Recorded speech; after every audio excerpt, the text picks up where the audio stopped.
طيب الله مساءكم أينما كنتم أيها السادة والسيدات من الفضائية الإترية، نحييكم ونقدم لحضراتكم نشرة أخبار هذا المساء المستهل كالمعتاد بأهم وأبرز العناوين.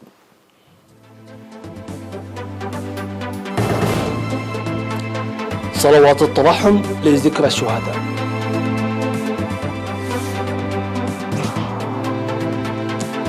تنظيم أنشطة التبرع الدم والنفير بمناسبة 20 من يونيو. مسيرة بمناسبة 20 من يونيو يوم ذكرى الشهداء.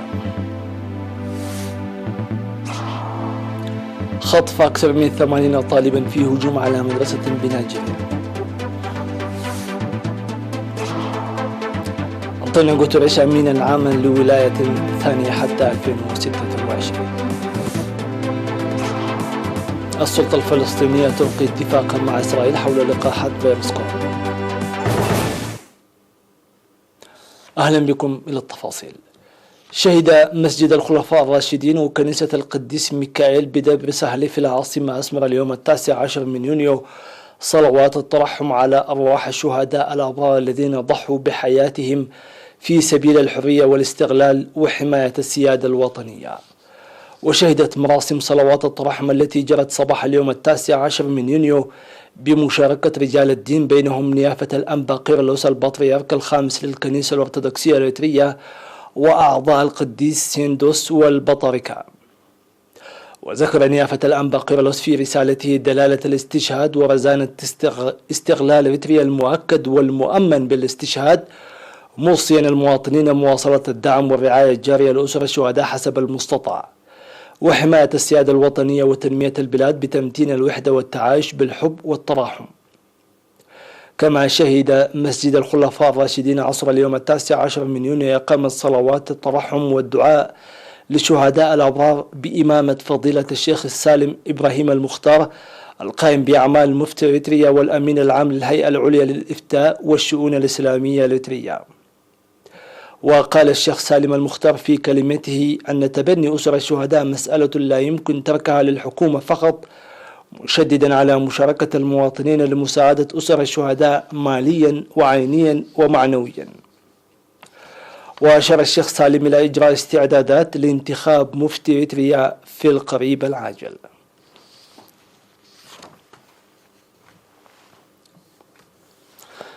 قام أعضاء الشؤون الثقافية للجبهة الشعبية للديمقراطية والعدالة بتبرع الدم وسيروا أنشطة نفير بمناسبة 20 من يونيو يوم ذكرى الشهداء. وتبرع على أعضاء 46 كيس دم بالتواجد في مركز نقل الدم الوطني، وقاموا بغرس شتول الأشجار في ساحة مستشفى عروة المرجع الوطني ورعاية الأشجار المغروسة سابقا، وكذلك قاموا بتنظيف غرف المرضى. وقال كل من المطرب المخضرم هيلا قبرو والمهندس المطرب أسقدوم ولد ميكائيل المشاركين في البرنامج أن ذكرى الشهداء الأبطال بالعمل تشعرهم بالفخر والعزة، مناشدين العمل الجاد لتوريث وترسيخ مثل هذه الأنشطة على الأجيال المتعاقبة. وأفاد مراسل وكالة الأنباء الإريترية بأن أعضاء أقسام إطفاء الحريق والمياه في الإقليم الأوسط ساهموا بتوفير مياه للنظافة وسقي الشتول، وكذلك قام قسم الزراعة والأراضي بتوفير الشتول. في غضون ذلك تبرع سكان منطقة ماي وركي في مديرية دقم حرب بالإقليم الجنوبي بمناسبة 20 من يونيو، تبرعوا ب16,000 نقفة ل40 أسرة شهيد.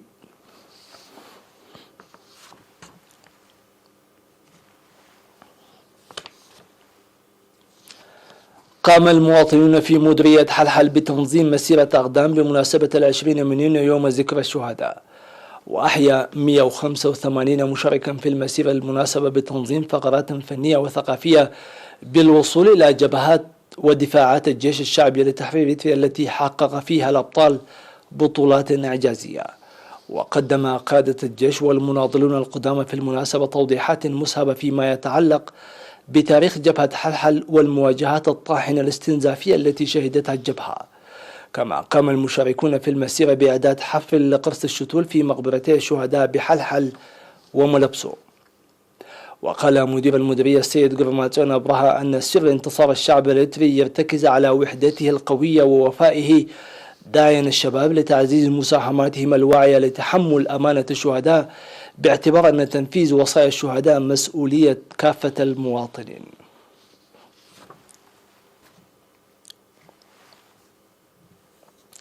إعلان وزارة الصحة. أعلنت وزارة الصحة أن الفحوصات التي أجريت اليوم 19 من يونيو في مراكز العزل بأقاليم الأوسط والقاشبركة وعنسبة أظهرت إصابة 51 مواطنا بكوفيد-19، وظهرت 42 من الإصابات في أسمر بالإقليم الأوسط، و6 في حاضرة إقليم عنسبة بمدينة كرن، و3 في منطقة أديبرة بإقليم القاشبركة. في غضون ذلك شفي 39 مريضا، 36 من الإقليم الأوسط و3 من إقليم القاشبركة. بهذا بلغ عدد المصابين بفيروس كورونا في البلاد حتى الآن 5336، شفي منهم 4782، ووفاة 19 مريضا، فيما لا يزال 535 مريضا يتلقون العلاج في المستشفيات. وزارة الصحة 19 من يونيو 2021.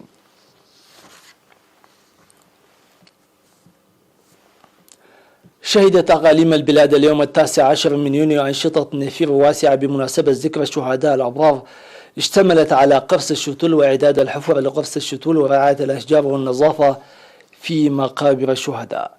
وفقا للمعلومات الواردة، نظمت لجنة جمعيات المناضلين التعاونية في الإقليم الأوسط أنشطة نفير في حديقة الشهداء بالعاصمة أسمرة.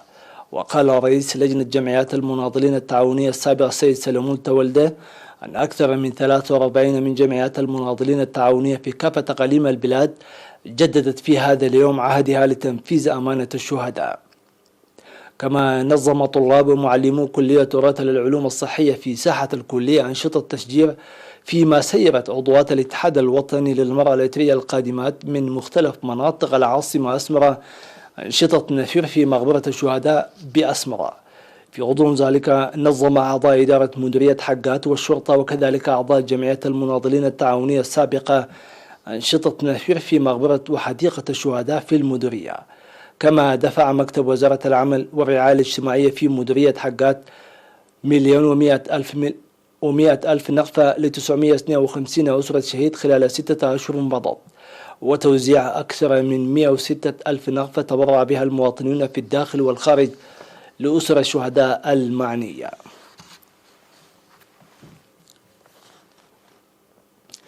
يواصل سكان مديرية شعب تسيير أنشطة مساعدة أسر الشهداء بوتيرة عالية.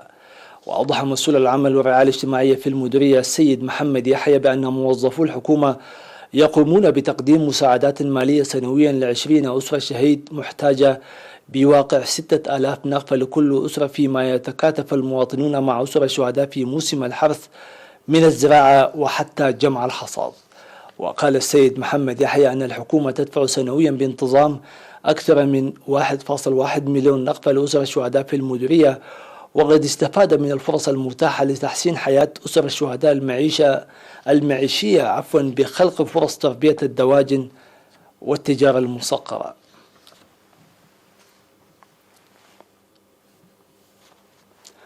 استشهد المناضل أمانييل تخلة سنبت عوال ود تخلة الذي كان تحت رعاية وزارة العمل والرعاية الاجتماعية اليوم 19 من يونيو عن عمر ناهز 81 عاما إثر مرض ألم به. والتحق المناضل أمانييل تخلة سنبت عوال والتخلة إلى صفوف قوات التحرير الشعبية في عام 1975، وعمل قبل الاستقلال في جبهات القتال الأمامية وأقسام الجبهة، وبعد الاستقلال في الجمعية الوطنية لمعاقي الحرب، وكذلك كان تحت رعاية وزارة العمل والرعاية الاجتماعية حتى تاريخ استشهاده. الشهيد المناضل أمانييل تخلة سنبت عوال والتخلة رب أسرة وأب لمولود واحد، وأوري جثمانه الثرى عصر اليوم 19 من يونيو في مقبرة الشهداء بأسمرة. واستعرب فرع وزارة العمل والرعاية الاجتماعية في الإقليم الأوسط عن بالغ حزنها باستشهاد المناضل أمانييل تخلة سنبت عوال والتخلة، تقدم أحر تعازيها لأسرته ورفاقه. سيداتي سادتي، فاصل ومن ثم نوافيكم بالأنباء العالمية.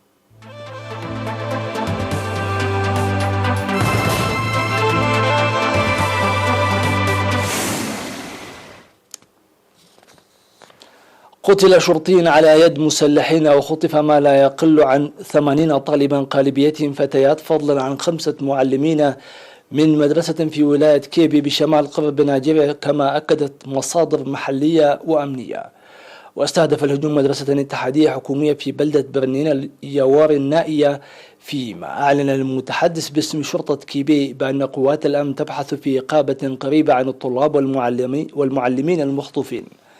وذكر معلم بالمدرسة أن المسلحين خطفوا أكثر من 80 طالبا معظمهم فتيات، بينما صرح المتحدث باسم شرطة كيبي أن المسلحين قتلوا شرطيا خلال تبادل إطلاق النار، وأطلقوا النار على طالب يجري علاجه الآن.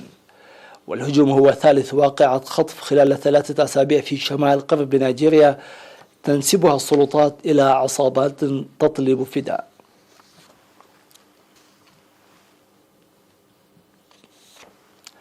صادقت الجمعية العامة للأمم المتحدة على تولي رئيس الوزراء البرتغالي السابق أنطونيو غوتيريش الأمانة العامة للأمم المتحدة لولاية ثانية بين العامين 2022 و 2026.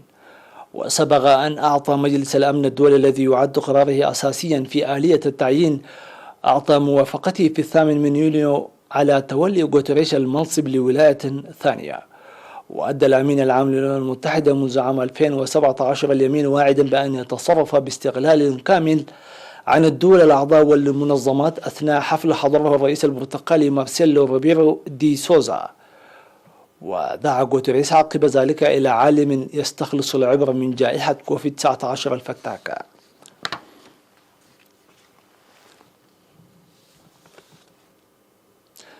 قالت السلطة الفلسطينية أنها ألقت اتفاقا مع إسرائيل لتسلم 1,000,000 جرعة من لقاح فايزر المضاد لفيروس كورونا، مشيرة إلى أن هذه الجرعات تشارف صلاحياتها على الانتهاء.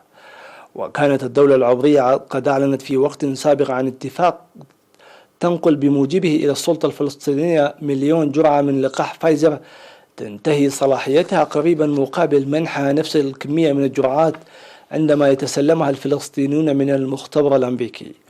وأفاد المتحدث الرسمي باسم الحكومة إبراهيم ملحم في مؤتمر صحفي مشترك مع وزيرة الصحة أنه بعد فحص الطواقم الفنية في وزارة الصحة للدفعة الأولى من لقاحات فايزر فقد تبين لها أنه غير مطابق للمواصفات. ولم تؤكد الحكومة الفلسطينية في وقت سابق إبرام اتفاق حول الموضوع مع إسرائيل.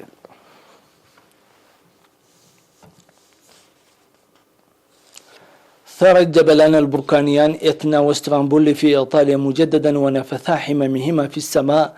وذكر المعهد الوطني للجيوفيزياء وعلم البراكين أن إتنا الذي يبلغ ارتفاعه 3300 متر ويقع في صقلية ثار من فوهته الجنوبية الشرقية. وأضاف المعهد أن الحمم تدفقت على منحدر الجبل كما ارتفع عمود من الدخان في السماء. وسجل المعهد ثورانا أيضا في اسطنبول الذي يقع في جزيرة بركانية تحمل نفس الاسم وتبعد 70 كيلومتر تقريبا شمال شرقي صقلية. وغالبا ما تتدفق الحمم من الجبل البركاني البالغ ارتفاع 800 متر إلى ساحل الجزيرة الصغيرة، ولم ترد تقارير عن وقوع إصابات أو أضرار كبيرة.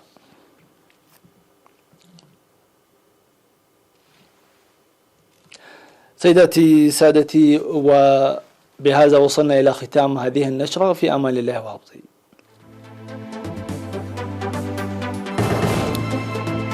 صلوات الترحم لذكر الشهداء.